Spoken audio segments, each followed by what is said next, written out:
আল্লাহর এক বান্দা ছিল নামাজে সেজদায়। তখন আল্লাহ রাব্বুল আলামিন তাকে ডাক দিয়ে বলে, বান্দা তুই যতই নামাজ পড়, যতই সেজদা কর, তোর জায়গা জাহান্নাম। এই কথা শুনে বান্দাটি বলল, আলহামদুলিল্লাহ। আল্লাহ তখন বলে, এই বান্দা, জাহান্নামের কথা শুনে কেউ আলহামদুলিল্লাহ কয়? বান্দা তখন বলে, আল্লাহ, জাহান্নামের মালিকও তুমি, জান্নাতের মালিকও তুমি। তুমি আল্লাহ খুশি হয়ে যদি আমাকে জাহান্নামও দাও, তাও আমার আপত্তি করার কোনো অধিকার নেই। আল্লাহ তখন বলেন, বান্দা, জাহান্নামে গেলে তুই পুড়ে যাবি, তোর খুব কষ্ট হবে। বান্দা তখন বলতেছে, আল্লাহ, কষ্ট শুধু আমার হবে না, তোমারও হবে। আল্লাহ তখন বলতেছে, বান্দা, তুই পুড়বি জাহান্নামের আগুনে, আমার কষ্ট হবে কেন?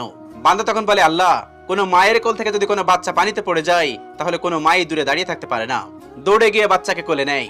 আমার বিশ্বাস ওই মায়ের চেয়ে কোটি কোটি গুণ দয়া তোমার বেশি। আমাকে জাহান্নাম দিলে তুমিও আল্লাহ শান্তি পাবে না। আল্লাহ তখন বলে, বান্দা, এই দলিল তুই কই পাইলি? বান্দা তখন বলে, আল্লাহ, আমাদের জাতির পিতা ইব্রাহিম আলাইহিস সালাম তোমার প্রেম মুখে নিয়ে যখন নমরুদের আগুনে পড়ে গেল, তার আগেই তুমি বলে